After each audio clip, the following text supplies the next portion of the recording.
Hello, everyone. Welcome to Chapter 4.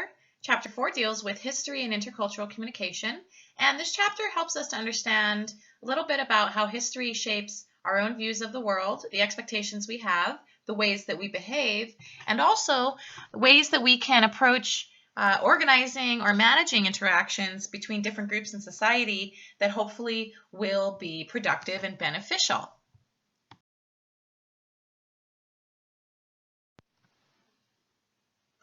When thinking about historical dialectics, there are three main ideas that we wanted to take away from this discussion. The first idea is that all people and all cultures have their own history, okay? Just as each of us, individuals, have a unique past in terms of the experiences we've had, the struggles we've faced, the successes that we've enjoyed, right? Just as each person has their own history, we can also think of every culture as having their own history. And sometimes, even within the same culture, various subcultures may have their own history. So each of these unique histories tend to influence the way that things play out in the modern day interaction. Okay, so we're going to talk about that a little bit more. But for the first part of this discussion, we want to be aware of the fact that all people have their own history. Every culture has a unique history which influences the assumptions, values, and attitudes that they have. And those historical experiences really do shape people's identity, okay? So the second main idea is that history does impact our identity.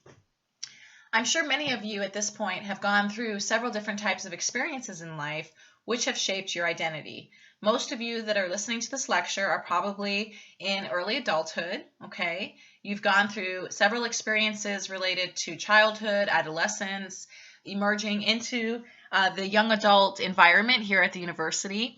And many of the experiences that you've had in life have shaped who you have become, right?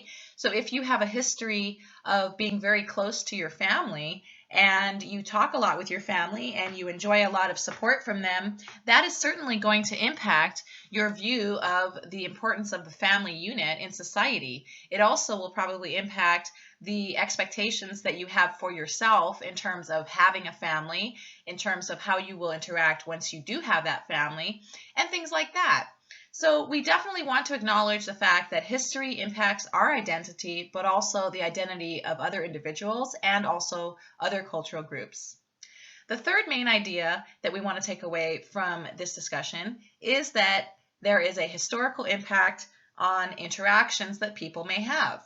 So just as your own past history shapes the expectations that you have about interacting with certain types of people or certain types of cultures or things like that, we can also say that different types of historical events also shape more collective interactions, okay? So for example, in the history of the USA, if we were to look at the experience of Japanese Americans, let's say, who were taken into internment camps during World War II, we can say with certainty that when people who are Japanese American talk about the history of their family or the history of assimilating to USA in the American culture, that historical event of the internment camps is definitely something that shapes the stories that they tell to their children, to their grandchildren. It also shapes some of the challenges that many of those folks faced in terms of assimilating and establishing themselves as citizens of the USA, right?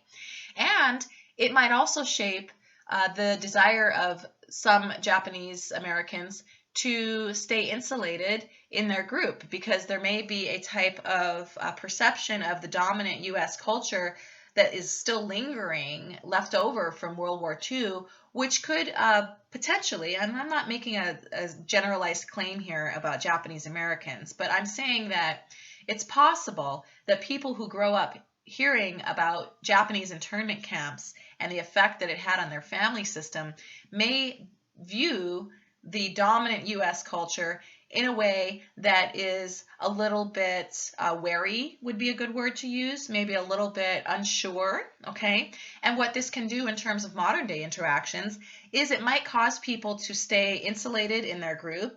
It might cause people to to work to preserve their culture even more than they might have done if they hadn't gone through that. It might also shape the expectations or the attitudes and stereotypes that people have about those individuals that they perceive are a part of certain groups. Okay, so I think it's very important for us to be cognizant of the fact that history does shape the modern day experiences that we all have.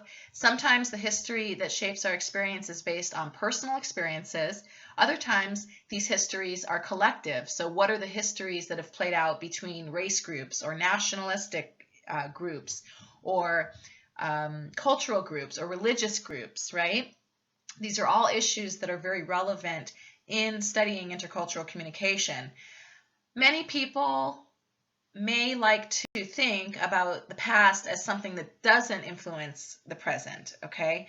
But when we think about the role of history in shaping our interactions and our experiences and the values that we espouse towards today, it is undeniable that the history of the world or the history of civilization or the history of the USA, it's undeniable that those histories have shaped who we are and how we see ourselves, okay?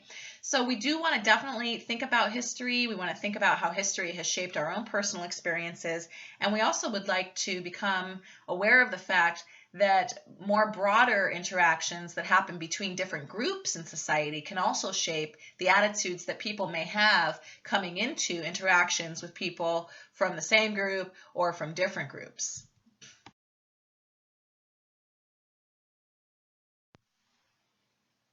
There are several types of histories that we want to be aware of. The first of these types of histories would include national histories or nationalistic histories. These histories are basically the different types of events, the different types of values, the motivations that have caused the events that have played out in the past for the history of a certain nation, okay? So in the history of the United States, for example, there are several different types of events that have been very important in the establishment of this country. There are different events that have been that have caused conflict in the history of our country, right? There are still events or issues that sometimes can cause divisions among people in terms of the way that things ought to be. So these national histories are very important because they teach us not only where we have been as a nation and perhaps what things we want to be careful to not repeat in terms of, not treating certain groups in the way that we would like to treat them nowadays, right?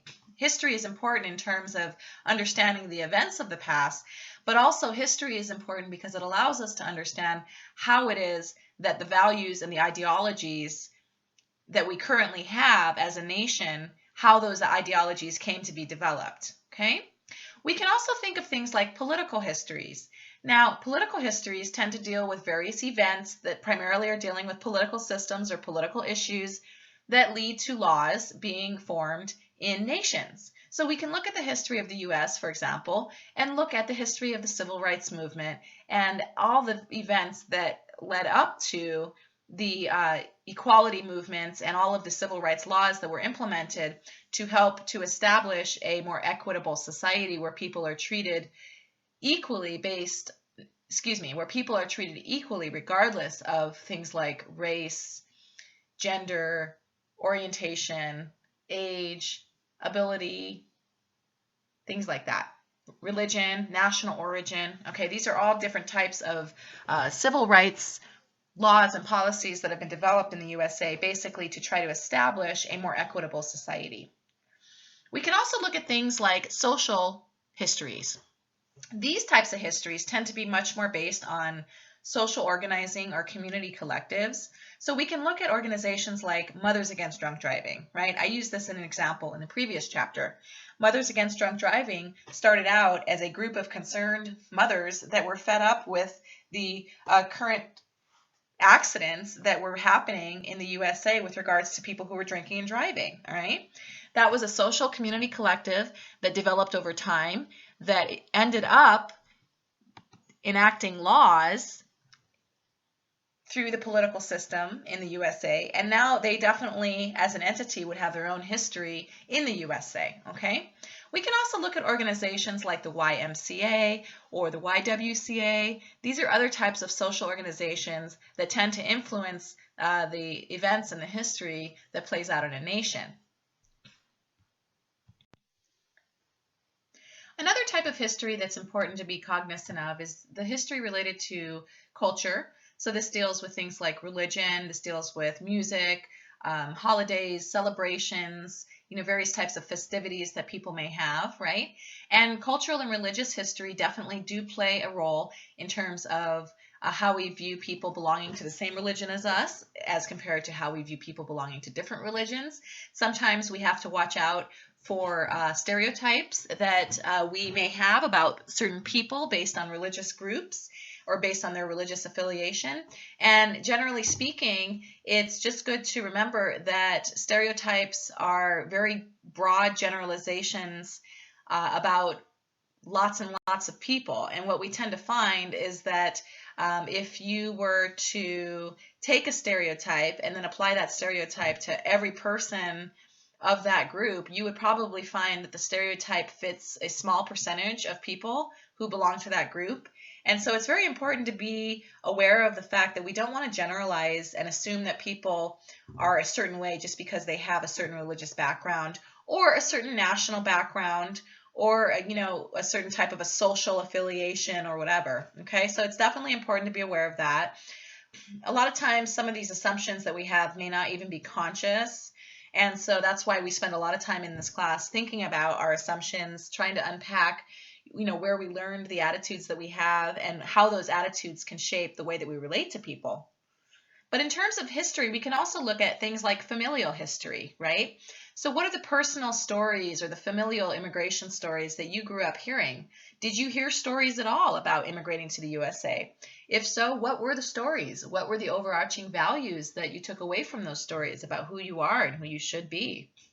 We can also look at relational history or relationship history, right? How do the relationships that you have in your life today influence the relationships that you plan to seek out in the future?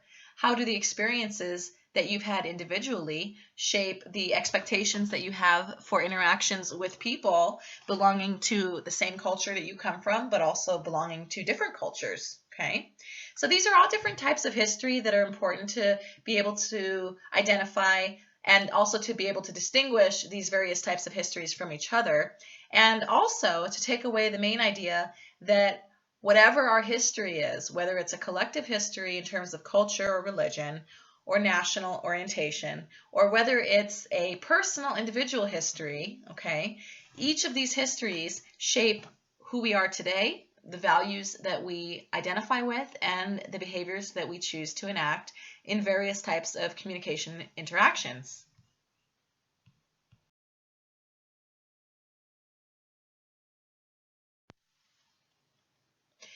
When talking about history, we also want to consider things like power. So when we're talking about power with regards to history, one of the main things that it's good to be aware of is the fact that history, or the formal history that many of us grew up learning, is actually probably only a portion of the actual history that played out. Okay, so what do I mean by that? Well, what I mean is that the people who are often in a position to write the history textbooks or to give public speeches that receive attention and respect with regards to history, okay, these people tend to be in the more privileged group, usually, okay? So for instance, we know that the winners of wars are typically the ones who write the history books about those wars, right? And what does that mean in terms of how we write history? Well, what it means is that there are certain people that are in charge of establishing the legitimate or the official history record, okay? And that those people tend to be folks that are educated in more privileged positions in society, okay? They also tend to be in more mainstream dominant groups. And it's important to be aware of the process of writing history as well. So, what kinds of issues do you think, when you think back to the history books that you grew up reading, what kinds of issues do you think were emphasized most or a good deal? And what types of issues do you think were de-emphasized, or issues that were maybe overlooked, or perhaps issues that were really not discussed in any kind of meaningful detail? Chances are we tended to grow up reading the mainstream stories, right? The stories that tended to tell the stories of the winners They told the side of the story of the people that won the war. They told stories probably that would engender a sense of patriotism for people that are reading the history books, right? So if you are someone who's developing a history book and there are a series of events that might make people not feel very good about being a part of this nation because of the way that certain people were treated in the past, I might choose to strategically minimize talking about certain types of events or certain types of issues. And I might emphasize other issues that make people feel good or patriotic or proud to be from the country that we're in, right? So it's important just to be aware of the fact that even the history books that we grew up reading were written with a certain type of a lens, and those lenses that guided the stories that were told and the level of detail that we received about those stories, those lenses basically were created by humans, right? And so what that means, anytime you have the human bias, is that there will be a bias, right? Human beings are creatures who have feelings, they have attitudes, they have thoughts and agendas, they have ways of viewing the world. And so even a textbook that is technically supposed to be objective is still going to be written from the point of view of the author. So I am not saying that all of the history books you read were not correct. I'm just trying to point out the fact that when we look at the mainstream history textbooks that most of us grew up reading, many of these textbooks tended to emphasize certain stories over others, and sometimes there were certain stories that were left out of the equation that were not told because they just didn't really make us look good, and maybe they might have a negative effect on the people reading the story, right? So there's all sorts of reasons why people might do this. So think about what kinds of stories do you think were emphasized in your books, in your history books? What types of stories do you think were silenced or minimized in the history books that you grew up reading? And why would it be that certain stories that you've identified were emphasized or were given a lot of attention and detail, whereas other stories were not mentioned at all? I think it's important to be aware of that and conscious of that. And again, any discussion where we're looking at the role that history plays in shaping current attitudes and future behaviors definitely needs to account for the fact that history books tell people a story about the history of the world, the history of their nation, the history of cultural groups.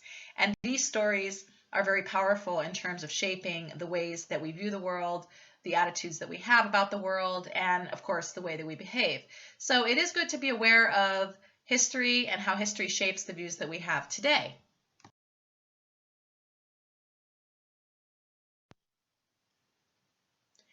One of the things that we want to think about in terms of history and histories that may have been hidden are the types of histories related to national orientation or national origin. What country are you from, and what was the history of that nation before your family or community immigrated to the USA, okay? We might also have hidden histories based on race or ethnic background. So for example, a lot of stories or experiences of African American slaves did not make it into many of the mainstream history textbooks that we grew up reading, right? And so those would be a type of hidden history as well. Sometimes this lack of visibility was due to the fact that many African Americans at that point were not able to read or write because they did not have a formal education because of the slavery situation. Sometimes the lack of history that was included in terms of the African American experience may have been based on the people that were writing the textbooks or writing the history books, right? Maybe they wanted to emphasize patriotism over some of the challenges that the USA has faced with civil rights, okay? So there are various race or ethnic histories that could remain hidden. Also, the history of gender experiences or sexual orientation is also another type of history that may not be brought forth in mainstream textbooks for various reasons. We also know that types of hidden histories could include religious histories or histories related to people who have disabilities of various kinds and the struggles that they have faced to attempt to achieve equality or to attempt to achieve some equality, right, through the use of social organizations and implementing legal policy or laws that would protect people with disabilities, right? But we can also look at things like socioeconomic status or class issues, and how many of the people who immigrated to the USA did struggle sometimes for generations after they immigrated in terms of achieving a better quality of life in terms of their fiscal resources, right? So for many people who immigrate, the first and the second generation may have to work especially hard to establish themselves in terms of education and career. And then after that, the people who come later, the children and the grandchildren of the original immigrants, they have, acquired a better education. They have more access to gainful employment, which provides them, more fiscal resources. So these are all different types of histories, including the history of colonization, which is often a story that's not told. And the history of colonization basically deals with how more dominant global powers have gone in and colonized various groups of people for economic, political, or social or religious purposes. All right. So those are stories. Again, anytime you have a colonization story, a lot of times you're going to be having information or experiences or situations that played out between human beings that were in some cases quite atrocious, right? And so why is it that we don't hear the full story about, let's say, the colonization of, we could talk about Native Hawaiians even, right? A lot of times when we read the U.S., mainstream U.S. textbook, a good example in terms of the colonization story of Hawaii would be, if you read the mainstream textbook, what they will say is that Queen Liliuokalani abdicated the throne and Hawaii was annexed to the United States of America, okay? And that is typically the way that they will refer to the colonization of the Hawaiian Islands, right? But if you go and you talk to people who are Native Hawaiian living in Hawaii today, all right, and you ask them what happened when Hawaii became a part of the United States of America, they will tell you things like, oh, well, the U.S. government overthrew our queen and, we were colonized, right? So they see it, people who are Native Hawaiian, a lot of them, even today still, they see the integration of Hawaii into the USA as a type of political overthrow, really, that they basically were, forced to give up their social and their religious and their political system, right? Because they had a monarchy prior to becoming a part of the USA. So if you ask Native Hawaiians about the history of Hawaii joining the USA, you'll get a very different story than you would if you just read about the history of Hawaii becoming a part of the USA in a mainstream US textbook. So I think that, looking at the same issue through two very different perspectives really allows us to see how there could be several different types of realities that exist with regards to the very same chain of events that take place, okay? And this is one of the things that we want to keep in mind with regards to culture and history is that, we may have a certain understanding of historical events. Our understanding of the events that took place may be completely correct. Perhaps there are certain things that we're not aware of that we might learn about in the future. Perhaps there are things that we may never learn about. But what this means, just with me giving you the example of the way that colonization is referred to with the Hawaiian Islands, I think that situation exemplifies fairly clearly how it is that histories can remain hidden despite the fact that people may have very different stories about what took place. And the importance of learning other people's perspectives, especially those people who have been affected by the events that have taken place. Because, if I'm someone who wants to, let's say, live in Hawaii, I live in the inland Northwest right now. Obviously, I like living here, and there are many advantages to being on the continental United States as compared to living in Hawaii, right? But if I was someone that wanted to live in Hawaii, I think that awareness of, if you ask Native Hawaiians what happened when Hawaii joined the USA, it would be important for me to be aware of that narrative and how that story is different than the mainstream story for a whole multitude of reasons, right? So think about that. Think about how history often is told by the people who are in power, by the people who win the wars, by the people who win the fight.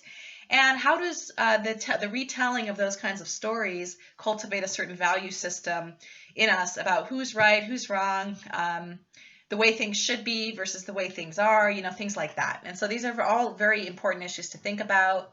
They are not easy issues to think about. Sometimes it's a little bit challenging to actually acknowledge the negative events that have taken place.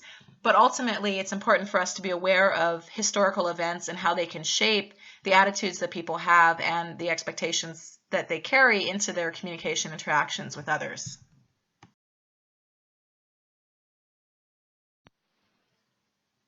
In terms of the narrative power of history and identity, it's important to think about or consider the power of the story or the power of narrative. And I've talked a little bit about this in previous slides, but according to Fisher, storytelling is really fundamental to the human experience, right? So you think about the ways that you connect with most of the people in your life that are important to you, and a lot of the ways that we bond and connect and form relationships are through the telling of stories, right? So we talk about what kind of a day we had with our partner or our spouse.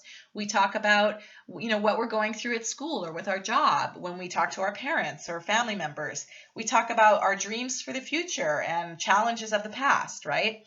So this power of the narrative is really something that is fundamental to the human experience. On the other hand, as I said in a previous slide, there are many stories that are not told, right? So these are hidden histories. These stories tend to be omitted or they tend to be glossed over in more of the mainstream dominant textbooks. And they also tend to not occupy very much discussion or consideration in terms of mainstream dialogue or education. But as I said before, it's very important for us to remember how past events within our own cultural groups and within and among other cultural groups have shaped the attitudes people have, their willingness to communicate with people belonging to certain groups, and the types of expectations or issues that people might experience when they do come into contact with people from various groups.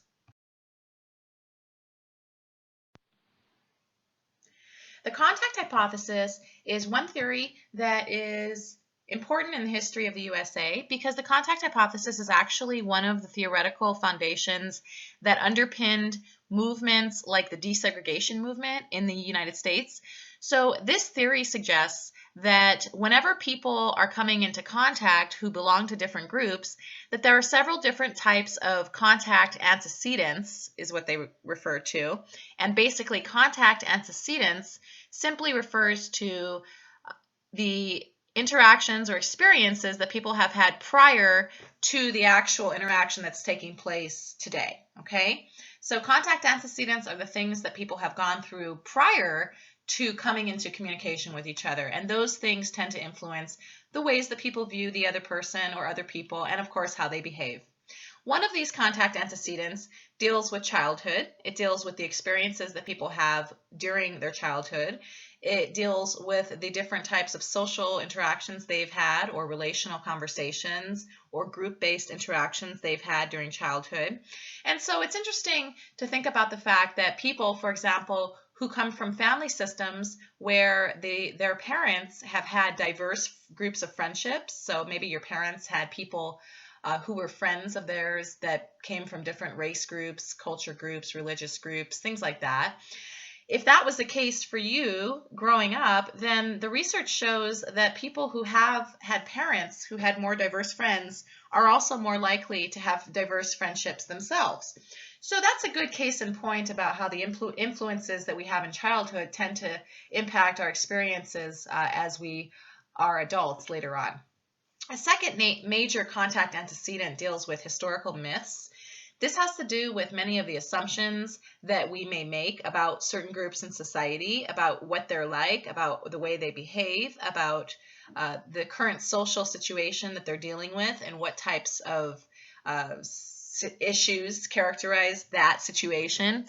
Historical myths also tend to be learned primarily through the family system. You probably grew up hearing different types of statements being made about various groups of people, and those types of statements probably influenced the attitudes and the assumptions and the views that you have about certain groups of people, right? So the different types of stereotypes that you might have heard growing up, you probably deal with the experience of having that stereotype as an adult, or maybe some of the assumptions that people in your family had about the way things are, the way things ought to be, okay? Many of these things are socially and culturally learned, and our family is really the first original culture that we ever experience, right? Our family, and then our community, and then our religious groups, and then, your culture, your nation, things like that.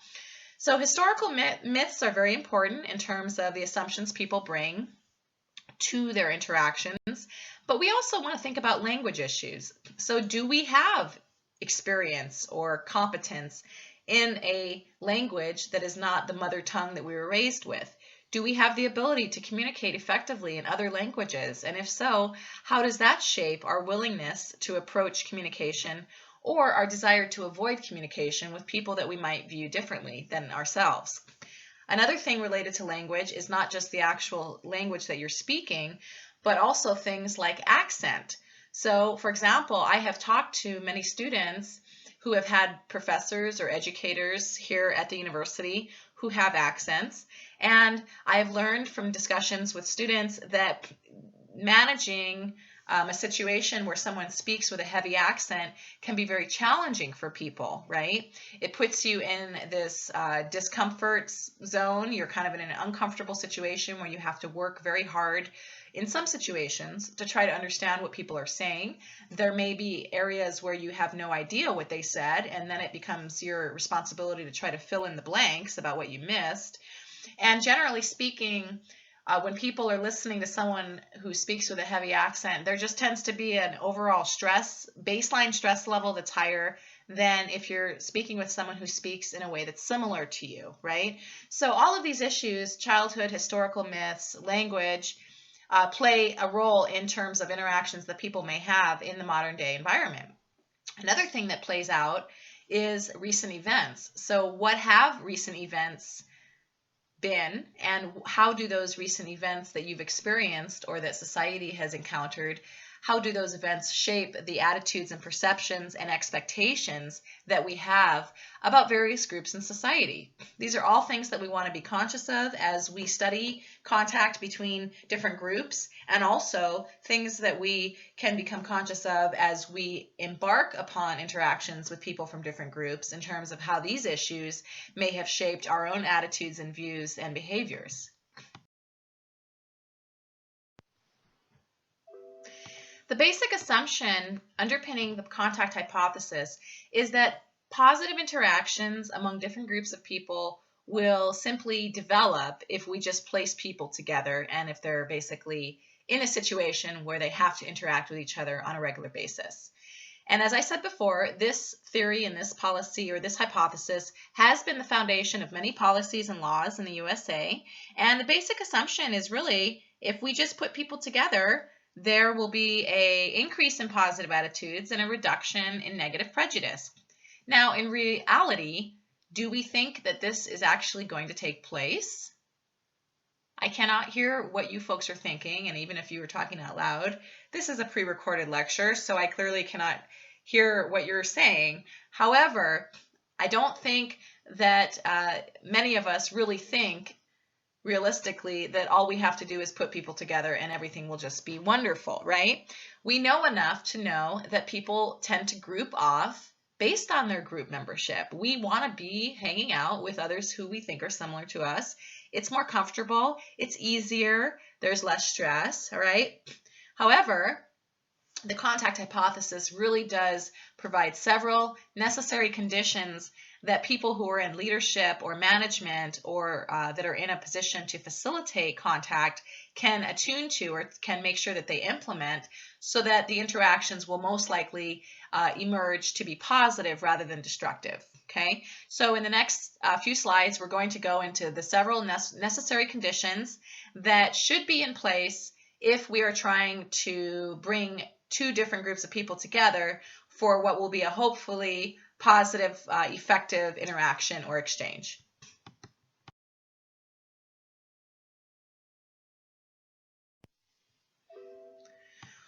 One of the necessary conditions deals with equal status of all people who are participating in an intergroup contact interaction. Well, what does equal status mean? Well, it means that people should have a same or similar status in terms of their level in the hierarchy in an organization. It means that if people have a similar educational background, that would probably work favorably for the interaction. Okay, you wouldn't have a great disparity in terms of people's knowledge of various topics or issues. Maybe even the type of education that people have could be something to think about in terms of equal status. We might also think about things like socioeconomic group or class issues and whether those types of backgrounds are similar. We might also think about, as I mentioned a second ago, where people are in terms of the corporate hierarchy. For example, you would probably, if you were trying to implement a more favorable company culture, or you wanted to try to improve employee perception of the company management, right? You would want to bring together a group of people that were of a similar power level rather than bringing in top managers to discuss the issue with people that are at the bottom of the totem pole. Does that make sense? Part of this reason for doing things in terms of equal status would be, many of you can probably guess this, if I were a person who's at an entry-level position at an organization and I'm being told that I need to discuss some of the challenges that we're facing with people who are in top management, I may not want to be as open or as forthcoming about different problems that I know exist because I have less power and I might have to worry about there being some kind of a negative impact of me sharing information that is undesirable, right? So equal status is something to think about. You can also think about institutional support. So institutional support for, let's say, bringing groups of people that are different together can be demonstrated in many ways. At this university, for example, we have many international students, and the university dedicates resources. They have faculty and staff positions that are dedicated to serving the needs of international students. There are certain classes that are dedicated to meeting the language needs of students that are from other countries so that they can effectively study in the USA. All right, these are all ways that the institution of the university demonstrates that they support having people from different groups coming together to interact in a meaningful and effective way. We can also look at the issue of voluntary participation. In order to really facilitate effective intergroup interactions, the people that are interacting in those situations need to be wanting to be there. Many of you can think about a situation where you were forced to do something or forced to participate in something. Generally speaking, human beings want to feel like they have a choice, right? So if there's anything that you can do when you folks are in these positions of bringing people together in the future, when you're working as a manager or facilitating human resources things or trying to build a better company culture, anything that you can do to make this voluntary will really help your cause. Now, sometimes making things voluntary is about providing incentives that would motivate people to do things, right? So I might say something like, well, the first 10 people that volunteer to be a part of this work group to look at issues of company culture are going to be entered to win a free iPad, all right? So that is a way of motivating somebody to get involved without forcing them to get involved. And at the end of the day, that person would still feel as if they made the choice to get involved, even if they don't end up winning the iPad. So participation should be voluntary whenever possible. Another important thing to think about is, does this interaction have potential for continuing outside of the actual situation? So for example, looking at this idea of international students at the university, we can see, for instance, that one of the ways that the institution supports international students is through the various faculty staff positions, resources, different types of activities, different things that the university supports to help students who are from other countries, right? But what we also know is that one of the things that is important in terms of the international student experience is having contact with people in the community. So another avenue for potential for people who are students here at the university from other countries is that there's a program where international students can sign up to interact with a host family while they go to college at the university. So they're not just interacting with other students, but they're actually getting to go out into the community, learning more about a particular family, getting to become friends with that family, doing normal activities that that family would do, okay? And this is a great opportunity for learning, but this also illustrates the way in which the relationship that the university has with international students does depict these necessary conditions, because there are potential for interactions outside of the actual exchange taking place between international students and students from this university, or international students and professors, or things like that.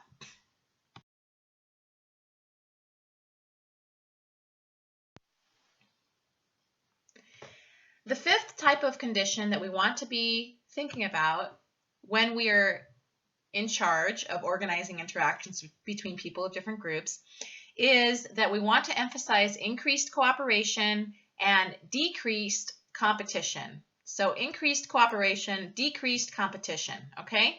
What this means is we want to facilitate interactions that allow people from different backgrounds to get together, to work together for a similar goal, right? Does that make sense?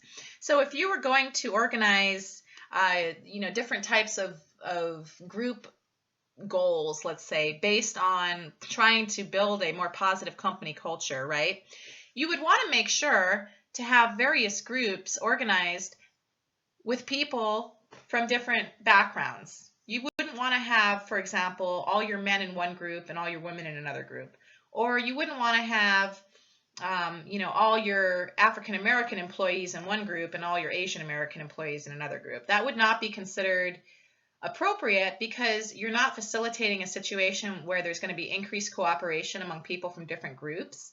And in fact, by putting people into separate groups based on race or gender or other types of cultural differences, you might actually promote a greater perception of competing between different groups based on group membership, right? So the main thing to think about is you would want to have the situation be one where people of different groups are all working, or excuse me, people of different backgrounds are going to be working together for a common outcome. So you would have equal representation, going on to number 6. You would have equal representation of men and women on different work teams. You would have numerical equality in terms of different race groups. You would probably want to have equality in terms of different age groups as well. And this is primarily so that people are able to learn how to become comfortable with working together, right? And once you set up those types of groups, you can do things like have them talk about a topic and brainstorm about various ways to address that issue. Or you could have them play games to try to increase company culture.